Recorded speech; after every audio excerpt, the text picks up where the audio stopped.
All right, good morning. Welcome to the Stanton Law webinar on the topic of COVID and the COVID vaccines. And so we're really excited to be here this morning. We have with us Dr. Jayne Morgan, who is just about one of the biggest experts in the local Atlanta area on the issue of COVID and the COVID vaccines.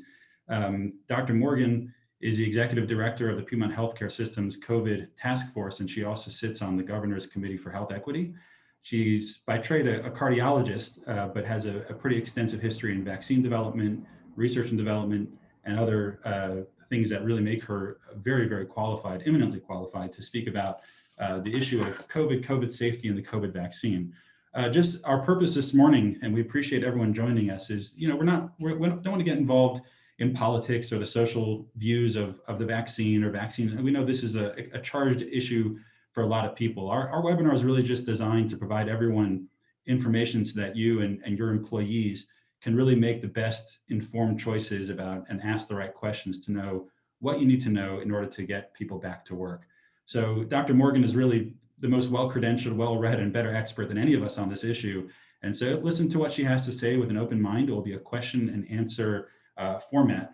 We're really excited to get kicked off. Just in case you're not familiar with the Zoom format, it is a Q&A session, and Danny and I will be asking questions, moderating the questions and answers, many of which were submitted by the audience that's here today. And if you do have questions throughout the session, we do have a question and answer box on the bottom of the screen, and we'll do our best to keep our eye out for questions that you're asking and make sure to get to everyone's questions. There are a lot of questions that have been submitted, so we hope to get to them all. If we don't, I certainly apologize for that in advance. If you want to change your speaker view, you can certainly do so by selecting the side-by-side and the view options on your screen. Otherwise, the default will be that you'll see whoever is speaking. So we're going to jump right in and introduce Dr. Morgan. Good morning, Dr. Morgan. And if you could just start out by maybe describing to folks what you're seeing right now is the state of the pandemic as it stands today on May 6th. In generally nationally and in the Atlanta area. Mm-hmm. So thanks for having me. I appreciate being here. One of the things that we are noting really is just a shift in demographics, not only in the state and not only at Piedmont, but across the nation. And as we see more than 80% of our population is 65 and older, having already received at least one shot, we are noting a shift down in the demographics in age of admissions to our hospital, and also people who are testing positive for COVID. So as we look at this younger demographic, that brings up new concerns as we go into sort of, excuse me, this next wave of what this pandemic is going to look like. It certainly will be somewhat different, somewhat more insidious and endemic. And we'll see some impacts as well on younger and younger populations who may or may not be sick at the time of being infected with COVID and may be fairly healthy. And therefore, there's this sense of invincibility. But we may see that this population suffers with difficulties and challenges down the road. This so-called long haul syndrome, about 30%. Are being impacted, and at this point we still don't have a cure or an intervention or a prevention.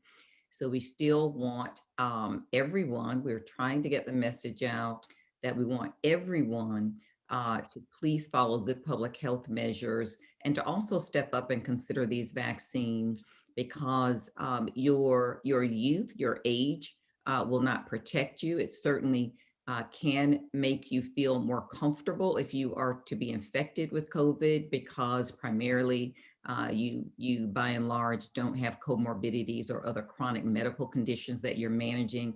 So that makes you less vulnerable. But down the road, the irony is that you could be fairly healthy and comfortable during your infection with COVID-19 and simply quarantine for 2 weeks before you spring yourself. And down the road, you actually might be quite sicker with brain fog and disorientation, inability to work, inability to return to work, difficulty climbing stairs, especially if you're fairly active, chronic fatigue, breathlessness, chronic inflammation of the heart that will require multiple medications, chronic inflammation of the lungs, and so on and on and on. So the irony is that you can be healthy when you're young during the infection. And so why should I worry about it? But what we're seeing is down the road, these people coming in, unfortunately, sicker than they ever were when they were infected with COVID. That's really interesting, Dr. Morgan. Thank you. There's been a lot of shifting information around the vaccines and some trouble or consequences that were unforeseen with the Johnson & Johnson vaccine specifically.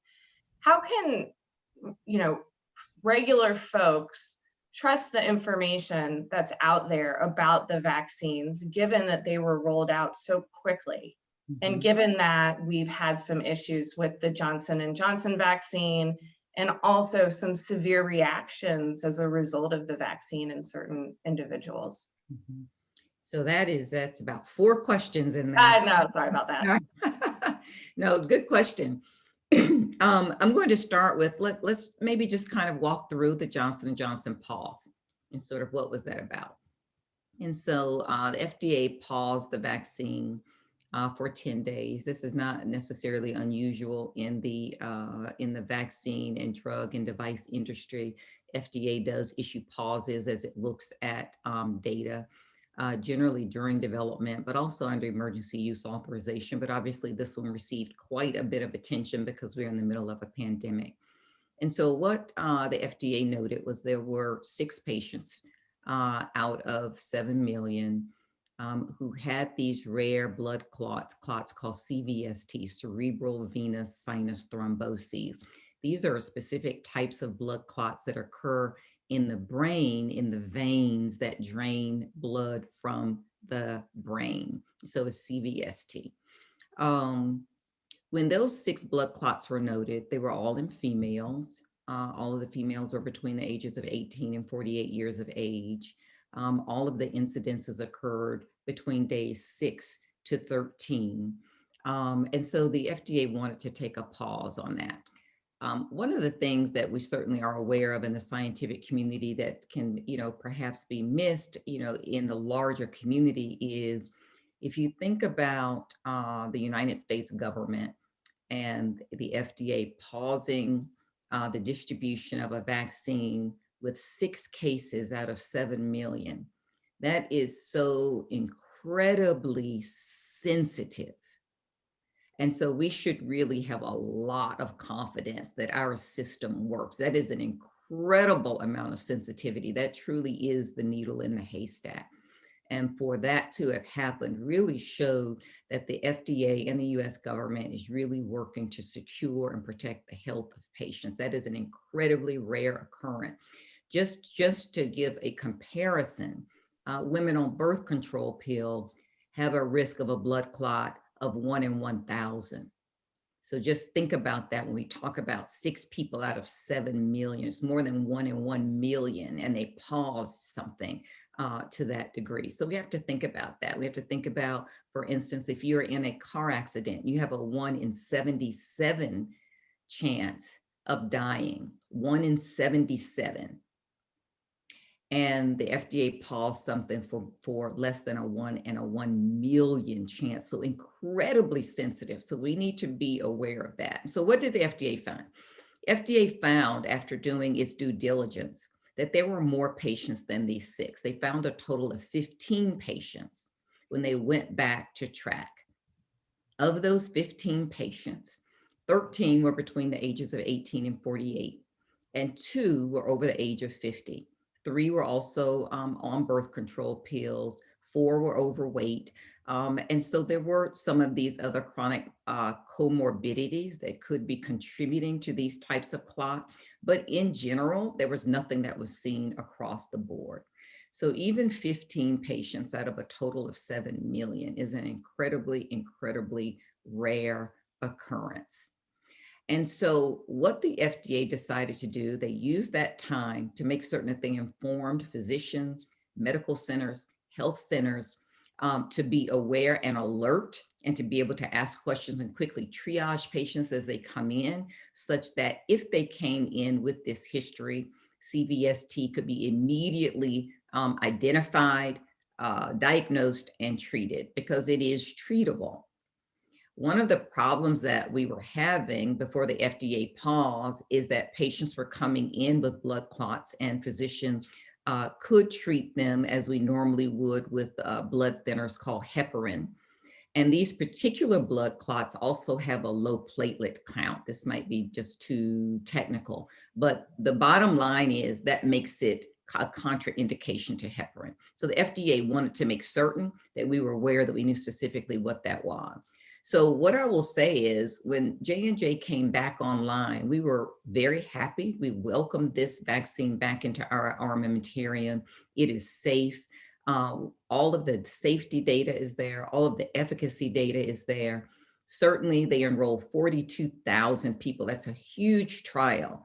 But even so, if you have a side effect that's so rare as to occur in almost 1 in 1 million, even a trial of 42,000 people might not catch that. And so we should applaud the FDA on having that level of sensitivity in catching something that was so fairly infinitesimal, and taking a closer look at it, finding these other patients, and now issuing this guidance. And so the vaccine is available to everyone, and there is an additional note that the physicians need to talk with the patients to say, if you're a female and you're between the ages of 18 and 48, here is your risk. This one, less than 1 in a million chance of developing this blood clot. And so we still are recommending it for everyone because the risk is so rare. Dr. Morgan, on the subject of the Johnson & Johnson vaccine, maybe generalizing the issue a little more, it seems like the primary issue with respect to a lot of vaccine hesitancy is an issue of trust, a trust in the pharmaceutical companies, a trust in the federal government, and a trust in the process by which these vaccines were rolled out.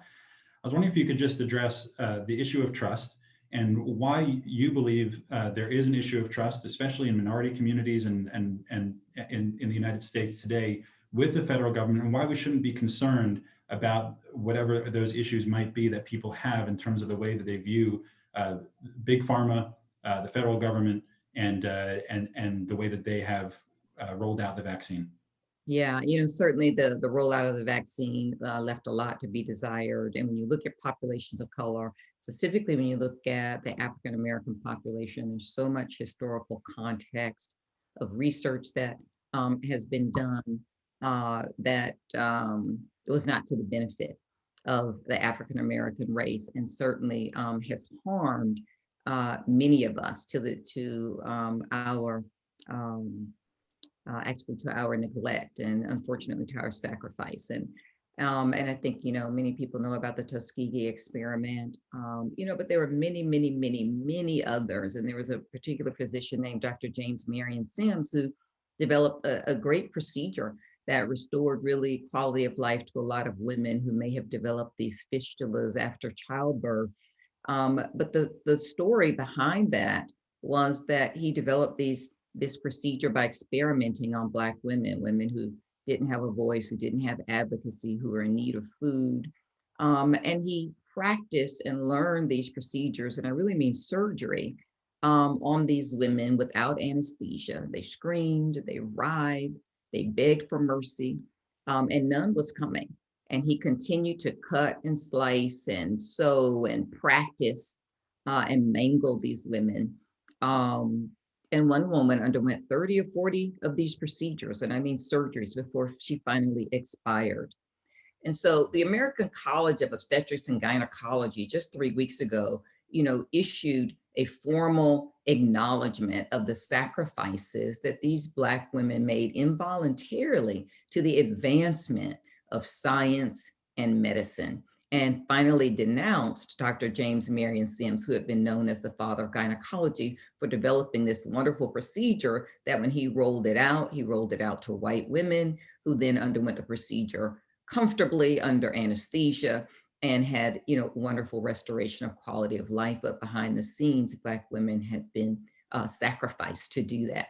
And so, we have to understand when we talk about bringing in the healthcare system where there isn't a lot of trust with populations of color, and then we also roll in research, and it's not just that story I told, it's not just Tuskegee, it's many, many, many atrocities have been done to the Black population in the name of research.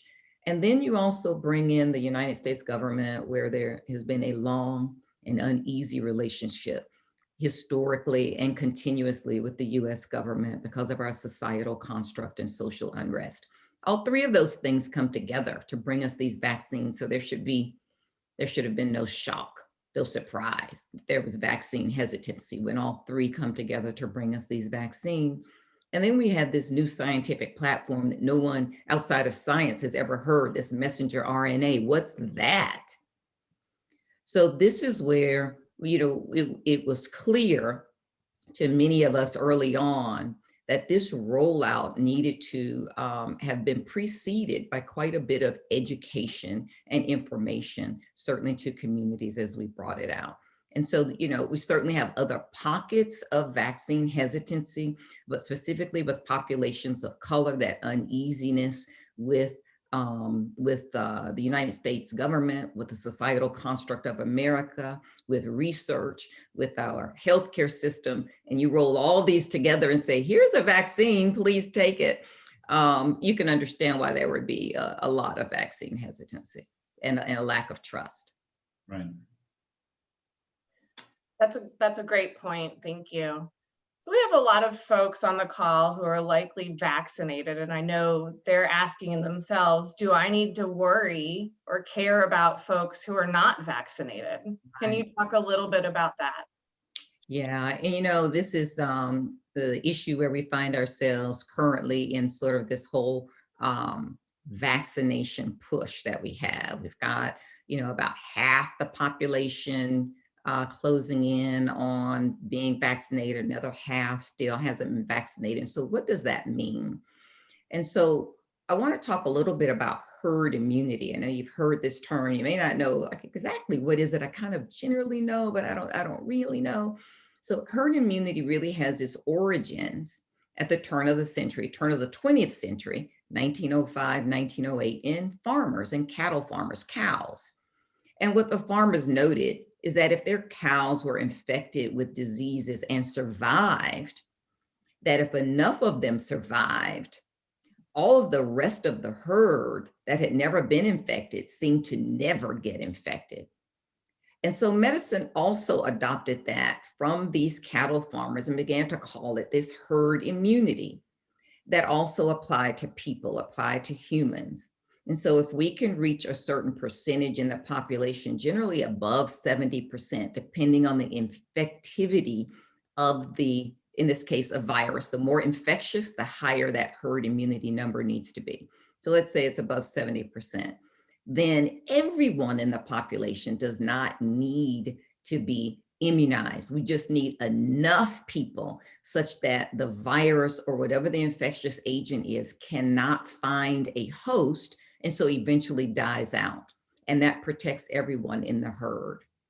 And so that has always been very effective, not only in the United States, worldwide, because previously we used live viruses. All of our previous vaccines were live viruses. Everyone cannot receive a live virus, especially people who are immunocompromised, because a live virus, even though it's a weakened form, for those of us who are healthy, it mounts a very healthy immune response and our antibodies. But for those who are unhealthy and already have a compromised immune system, even that small amount of a live virus can really attack them and make them very sick, or have them die. So it would replicate, as opposed to the rest of us, it does not. It mounts an antibody response. So there were lots of people, people on cancer therapy, lots of people who are not able to receive these vaccines, and they have always depended on the herd immunity in the United States for them to be healthy. It's also what people who refuse vaccines also depend on. And even though I know often they tout, look at us, we're so healthy and we don't ever get vaccinated and we never get sick. And that's why, all of this is hocus pocus. The fact of the matter is, people who refuse vaccinations depend on the charity and the welfare and the responsibility of those of us who do get vaccinated, for them to be able to tout how healthy they are without getting vaccinated. They depend on our herd immunity for them to remain safe and without disease. And so when we talk about this, these are one of the things we have to talk about. What does that mean? Why is it that we don't want pockets of immunity, this so-called community immunity? So let's take, for example, I live in city A, and in city A, people really don't trust the vaccine. There's a lot of vaccine hesitancy. There hasn't been a lot of education. And by and large, maybe we only have about 35% adoption in city A. 500 miles away, we live in city B, and maybe Josh and Danny live in city B, and people have adopted the vaccine and people have trusted it, and there's been a lot of education on it, and they have about a 95 or 98% adoption. People have off their mask and people are moving around freely and have begun to reclaim their lives. Whereas in city A, where I live, people haven't adopted it. And so what has happened? In my city, it has become a breeding ground for mutations.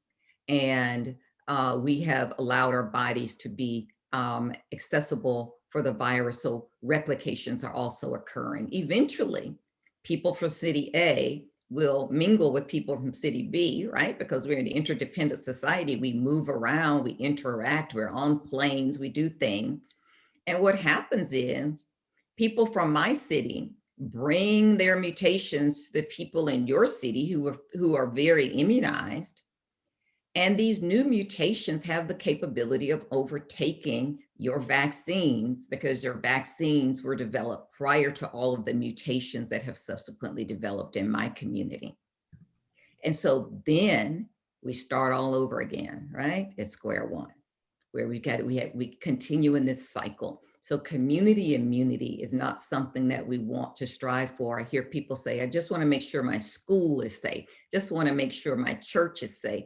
That doesn't work, because unless people are only going to stay in the school and never, ever, ever leave the school, that's called community immunity, and it's going to drive more mutations to develop. And so even when we talk about younger population, that is also this community immunity, where we have an older population now that's immunized, a younger population that's unimmunized. The youth will put the immunized, meaning the older people in our community, at some point at risk, because mutations will develop even in this community that is fairly healthy. And then those mutations have the possibility of overtaking the immunizations for the older population. Thank you. That's really interesting. It's a whole different perspective in terms of the social responsibility. We did get one question from the audience that you could probably answer quite quickly, which is, what is the actual percentage necessary to attain herd immunity? What percentage are we looking for? So in this case, because we are developing even more infectious mutations, it probably is going to be closer to 85%. So quite a daunting task. And it's one of the reasons when we think about the population of children in our society, almost 25% of people in our society are under the age of 18. And if we need 85% participation for us to reach herd immunity, you can understand why it's incumbent on every single adult to step up and take the vaccine and to become immunized, because we have to create this zone of protection around our children who currently have no options for vaccines, who currently have no options for medications or intervention or prevention. They are the unvaccinated population that is going to depend on our herd immunity. Every unvaccinated population in our society, regardless of what is touted as their health benefits, the fact of the matter is they remain healthy and uninfected because the rest of us are creating this herd immunity zone around them that allows them to be healthy. Okay. Now, Dr. Morgan, moving a little bit more specifically to the questions involving employers and companies, let's start out with actually a great question from a member of our audience that is a good pivot from what we're talking about. And when a company or a business is starting to make decisions as to bringing people back to work, is the vaccination immunity levels, the community immunity levels within that company relevant, and the vaccination rates relevant within that particular business to their decision bringing their folks back to work? Yeah, so two things are going to be important. One, what is the level of infection in your community, in your surrounding community, where your employees are coming from? If you're a small company, that's easier to gauge because your employees may be coming from just a 5 or 10 mile radius. And so you can get an idea from the Department of Public Health or the CDC, what is the level of infection in your community? The second thing that you want, and what I will say about that is if the level of infection of your community is low, then that lends a greater opportunity for your employees to come back to work safely. But if the level of infection in your community is still high, regardless of the impact that your employees may have, then that is a different risk factor. So you need to understand where your business is located and what's happening around you in the community. Secondly, as people come back to work, ideally, everyone should be immunized. And let's just start with the first one. If everyone is immunized, and as you come back to work, you are able to interact in a maskless environment, and still able to interact without social distancing, as long as it's a small to medium size group, still not in large groups indoors. If you have the capacity for your office business to be outside in milder weather, then people have the opportunity to be even closer, and again, in a maskless environment. What we're saying about indoors is that these still need to be small or small to medium groups, even if everyone is immunized. So we're not talking about hundreds of people coming back to the office, but we are talking about everyone being immunized who's in that office. And as long as the groups are small or small to medium, you can begin to talk and meet and socialize and have just a modicum of social distancing, not that 6 feet, but a modicum of social distancing, and follow, public health measures. I would still have hand sanitizer, making certain you're keeping your hands as clean as possible. But there would be some relaxation in the office. But again, that is if everyone is immunized.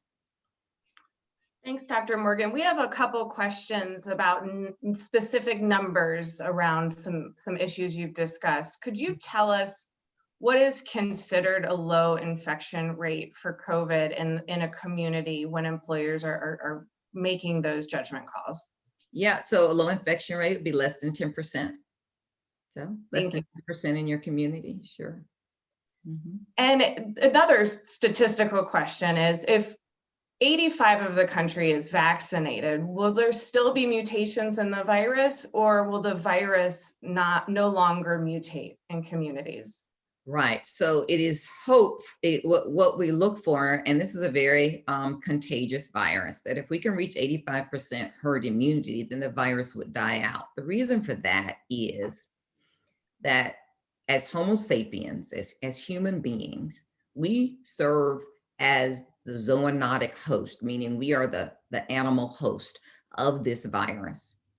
The virus can only live if it can find one of us and invade our bodies and begin to replicate. So if we remove our bodies from the life cycle of this virus, it dies out. We can do that via public health measures. We can do that via the vaccination. So if we get to what I think probably will be a high level of herd immunity, 85%, because of the infectious nature of this virus and the number of mutations that are developed, then the virus has a very difficult time finding a host, meaning a human being, a Homo sapien, whose body to invade such that it can continue to replicate and mutate, and it dies away. Mm-hmm. It doesn't appear that we are headed to 85%. So we'll see what happens. And I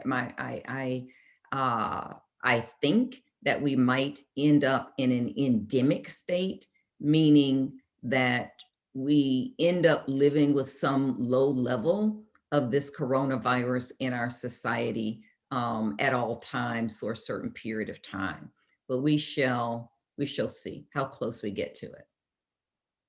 So a lot of our clients and folks on this call are small to medium-sized companies. And so when we're talking about returning to work, we're not talking about bringing hundreds of people back into the workforce. So perhaps we have a company that's 15, 20, 25 folks, Right. and the majority of those folks are vaccinated, Mhm.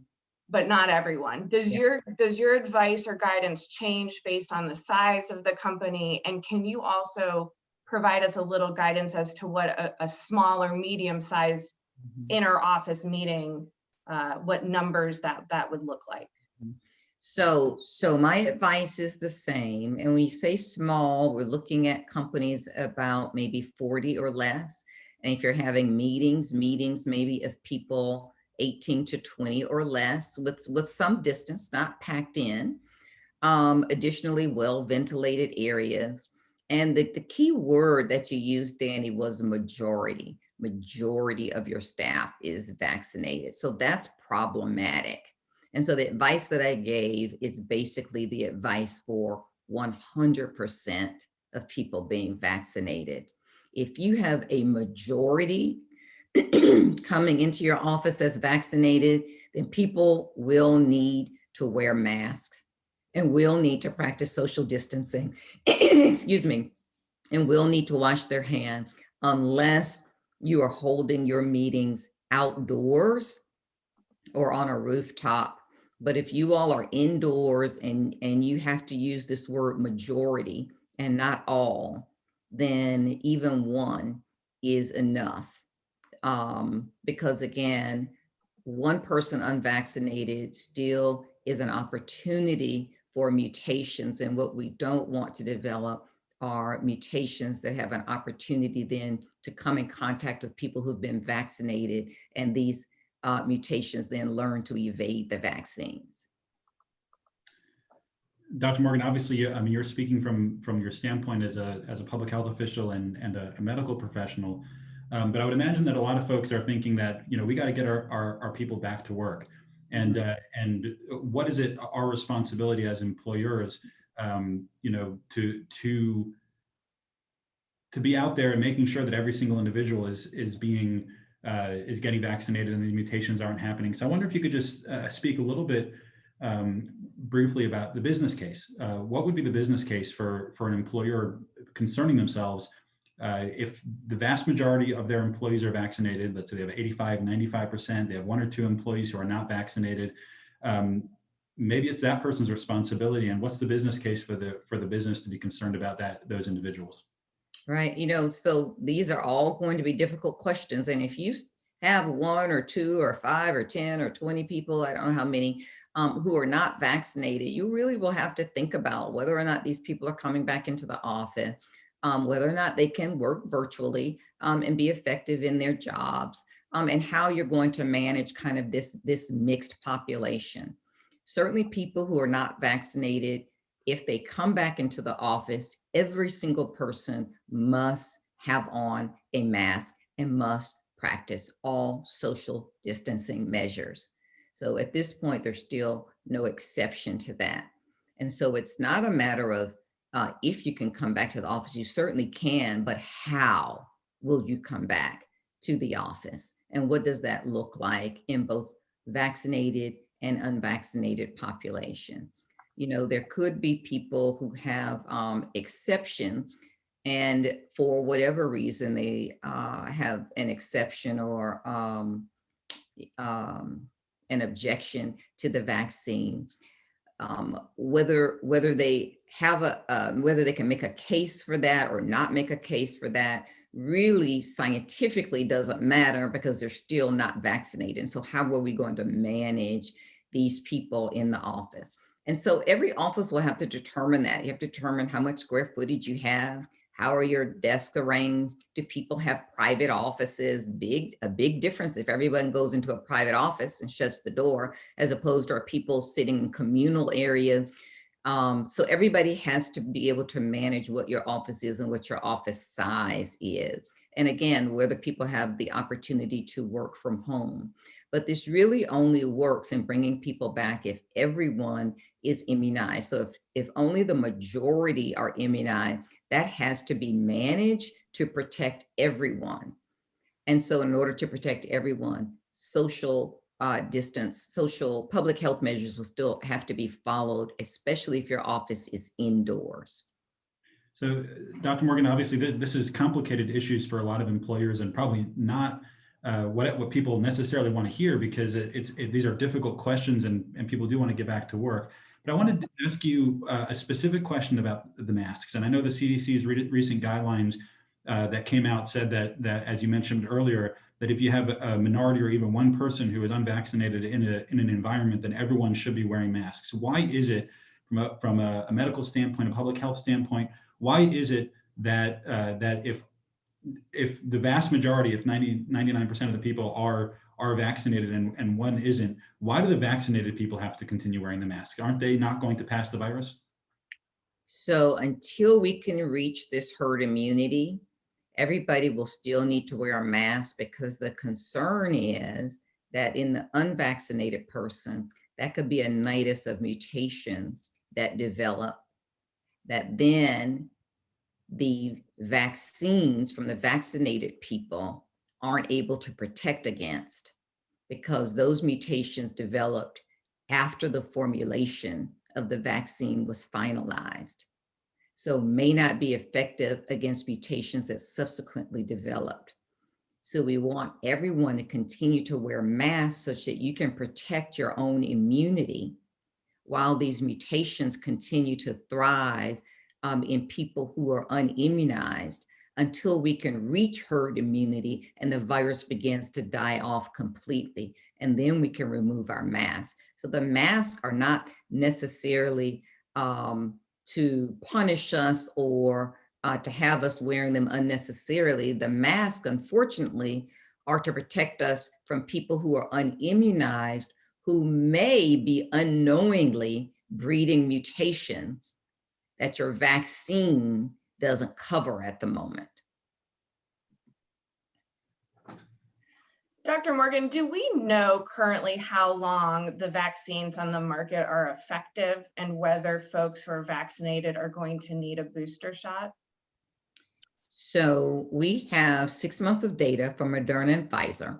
And so we know they just submitted their 6-month data. We know for a fact that that 6-month data, people have immunity for 6 months.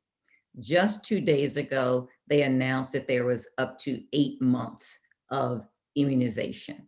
So don't forget, we're under an emergency use authorization, not an FDA, which means that we don't have all of the immunity data. At the time that this was released for public use, because we're in an emergency, because human life is at risk, we had 60 days of immunity data. We knew that if we could get people immunized, they could be protected for 60 days. Beyond that, we didn't have the information, because that would require FDA approval, and it would be another 1 to 2 years of a delay while we wait for that information to come in for the FDA to approve. So at this point, 6 months of data was formally submitted, but informally, we also know now that we have 8 months of information on all of these thousands of patients that we're following. So we know that it lasts for 8 months. Next month, we'll have 9 months of data. The month after that, we'll have 10 months of data. Month after that, we'll have 11 months. So we're in this in real time. So it's unclear whether this will be an annual shot or whether this is a shot for every 5 years or every 10 years. We won't know that until all of these patients are followed and we can track the immunity for a long time.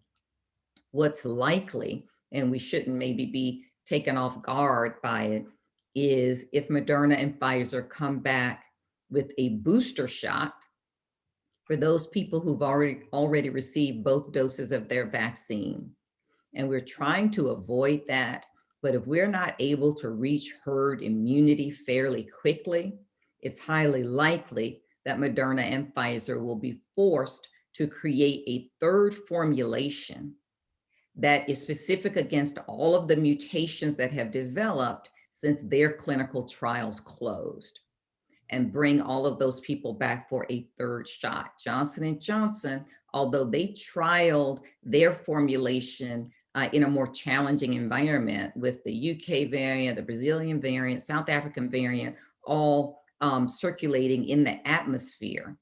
But they may also find themselves in a situation where if mutations continue to develop, they're forced to go back and reformulate a booster shot that covers all of the mutations that have developed since their clinical trials closed. Very interesting. Josh, let me ask her one more follow-up. We have a lot of questions from the audience, and this one is a question that I've had in my mind as well. If herd immunity is 85%, is it even possible to get to herd immunity given that we have children under the age of 16 for which there's no vaccination? This is a two-parter. So given that that's exists as a fact, what confidence can employers and employees have if 100% of the adults in the organization are vaccinated, but they are interacting with children on a regular basis who are not vaccinated? Does that change any of the guidance? So when we look at our children, so as I said, 25% of the population is under 18. Pfizer is approved for ages 16 and up. Our herd immunity is probably going to be for this infectious agent, for this infectious virus, around 85%, maybe 80%. I don't think it's going to be less than 80% just because of the nature of this. And so you're right, if you do the math, even if all of the adults step up, how can we make this happen? Well, we've got these 16 and 17-year-olds as well, who hopefully will be immunized. And that starts to move us closer to that 80%. The next thing that we probably will be able to see at some point is we'll be able to see, and maybe even soon this summer, we'll begin to see some of these younger age group, these trials that are closing. Pfizer's trial of 12 to 15-year-olds has already closed. They're looking at trials all the way down as young as 6 months. And so we may start to see younger and younger age groups become, these vaccines become available to them, but currently they are not available. So as adults, we have to do everything that we can to close the gap on this herd immunity to get as close as we possibly can. And it includes the 16 and 17-year-olds. So if you are immunized and your partner is immunized and you all are at home with your children and your children are not immunized, the question that you should ask yourselves is, are you leading a low-risk household? And if your household is a low-risk household, you all are following public health measures, you've been fairly careful with your children, you've been fairly careful with your travel, then, however you've managed your schooling has been in a very responsible way with your children, then you are also at low risk in that household. And so everybody will have to determine whether or not they are a part of a low-risk household or not, and what that means, because your children can spread the virus to others, and they could also spread the virus to you unknowingly. And even though you are immunized, you might not be sick, but you could pass it on to others. You pass it on to others. The good thing about being immunized as well, and why it protects you as well as others, is that if you were to get infected with the COVID virus after your immunization, remember, these are not 100%. Excuse me, these vaccines are not 100%. So if you were to be infected, you probably might not even know it, or you might have a mild course, but you could be carrying this in your nose or throat to someone who's not immunized. The good thing about that is that your inoculum level would be much lower than someone who's infected who was not immunized. So if in fact you passed it on to someone else, their chances of having a mild disease course are much higher because you've given them a much lower viral load.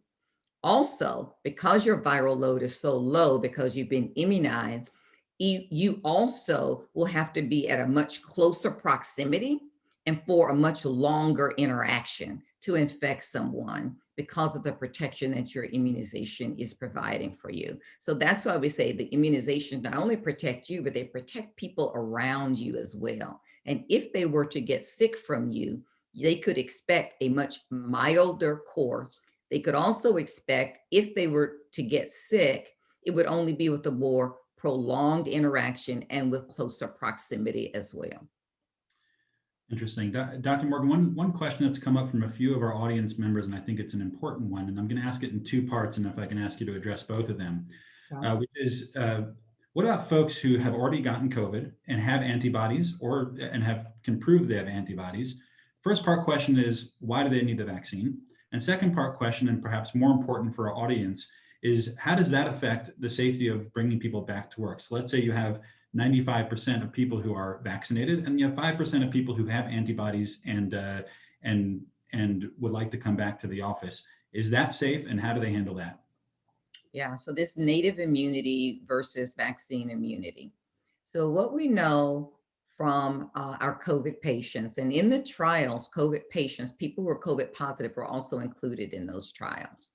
And so what we know is after 90 days, it's unclear which of these patients will go on to long-term immunity and which ones will have a waning immunity. We do see some people having immunity out for 4 months, 5 months, 6 months. But unfortunately, after 90 days, we do see a percentage of the population where the immunity begins to drop precipitously. At this point, we can't identify who's going to go on to immunity, who's going to go on to drop. What we do know is that even with the native immunity, your immunity still wanes and is below the level of immunity that you would receive with the vaccines. And we want everyone to have as maximal immunity as possible because of all of the mutations that are developing. Because of that, the CDC is recommending that even people who have recovered from COVID still move forward with taking these vaccines such that you can protect yourselves, protect your loved ones, and have reliable, steady state immunity for long term as we're measuring it. At this point, it's out to 8 months. If you have natural immunity, it's going to be uneven, and it's going to also be, in this case, less than that would be with these vaccines.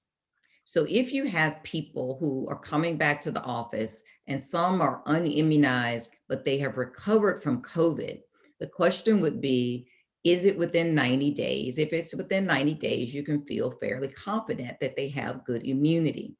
If it's beyond 90 days, then it becomes unclear where their immunity is and at what level and at what percentage. And so that is why we're asking people, for everyone, to step forward and take these vaccines. So Dr. Morgan, what if that particular employee is getting themselves antibody tested month to month, and they know that they have antibodies, let's say 8 months after they had COVID, and they're going to Kroger, spending the $25 and getting their antibody test every month because they want to avoid getting the vaccine? Mm-hmm.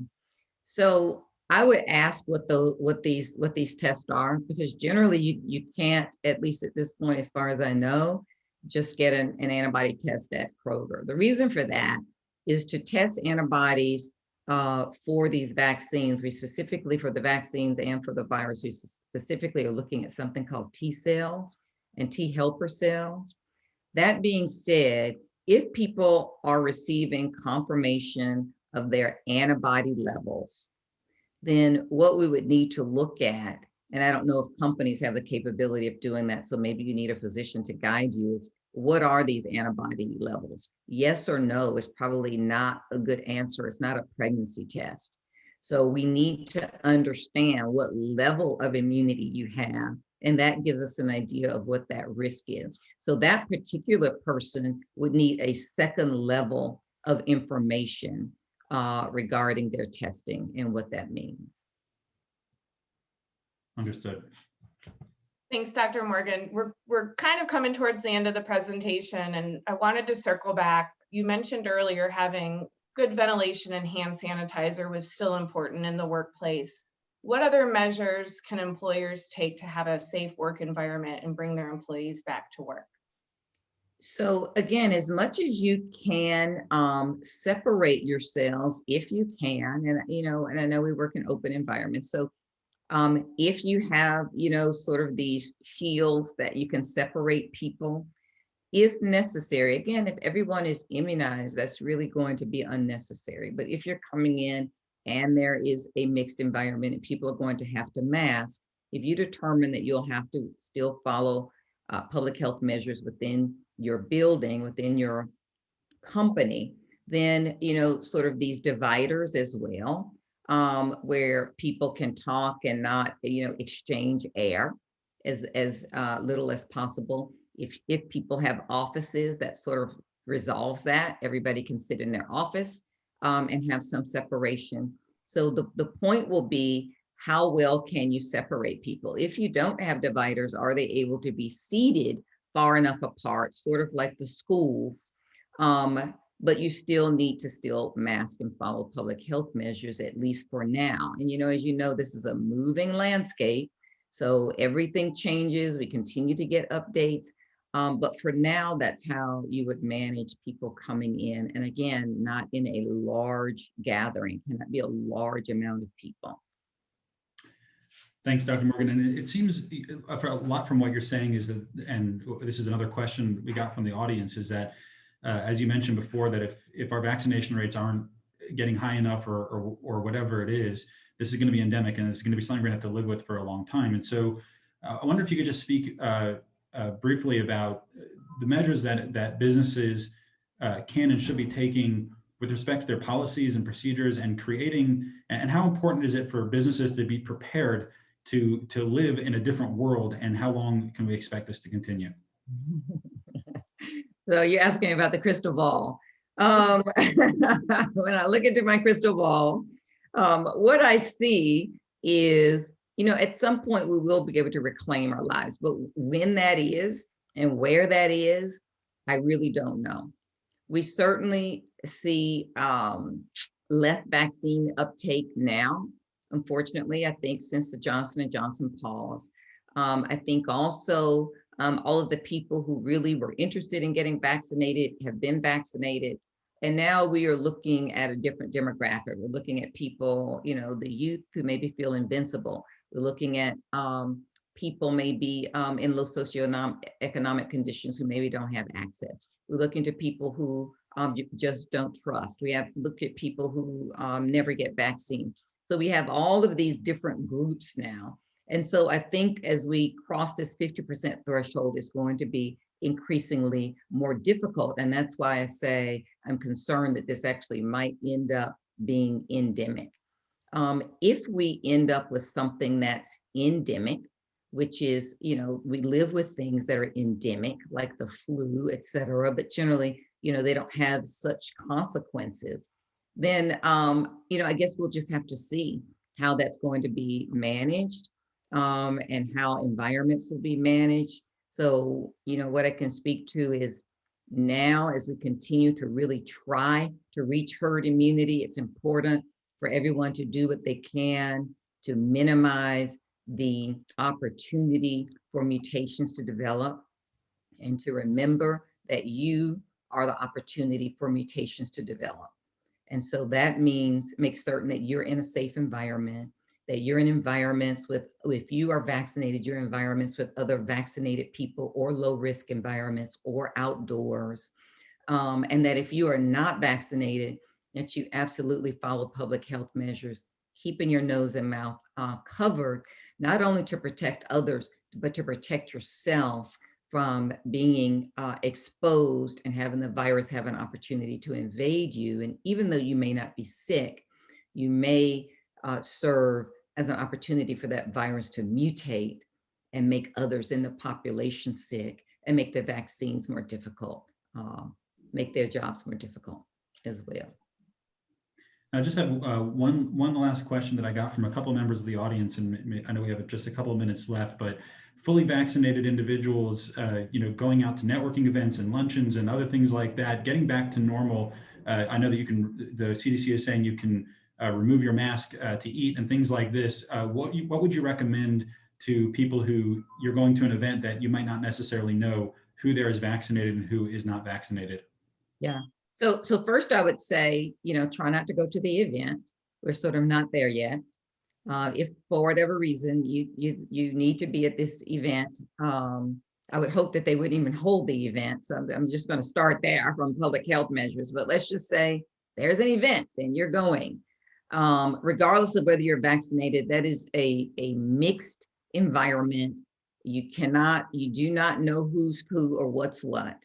And so it's incumbent upon you to follow public health measures and have on masks. Now, if you're at an event where, everyone's required to be vaccinated, vaccination cards are going to be checked, blah, blah, blah, that's different. But if you're just showing up at an event, and you have no idea what's happening with regard to people's vaccination status, then I would absolutely say you must wear a mask and practice social distancing, and especially if you're going to be sitting at a table and eating with people with unknown vaccination histories. First of all, I would not advise that.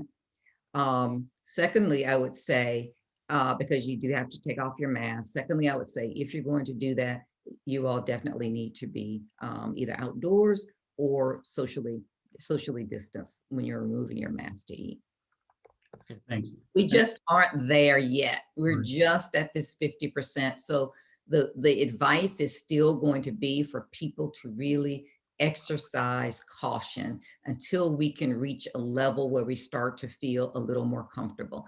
Herd immunity is definitely going to be over 80%, but it could be if we can reach 65 or 70%, people can start to peel back some of the levels of protection and caution that we have, but we just still aren't there yet. So we're asking people to kind of hang in there a bit longer. Please encourage people to get vaccinated. Can we just inch up higher and higher and higher? Vaccines are coming for children. And so we're trying to get people to just have a bit more patience, because as you can see, even the situation that we're in now, we're here because the first 90 days of the pandemic, we were unable to do what we needed to do and just stop and allow the virus to pass.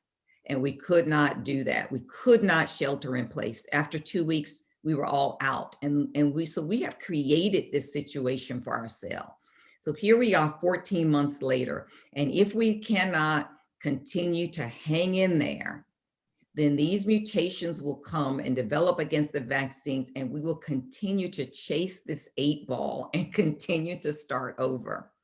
So vaccines for children are coming. They will certainly be an important part of the herd immunity if all adults can't do it. And we in many ways, we have created this situation. We didn't create the virus, but we created the environment in which we are living now with the virus. And we need to see this through to the end such that we can reclaim our lives.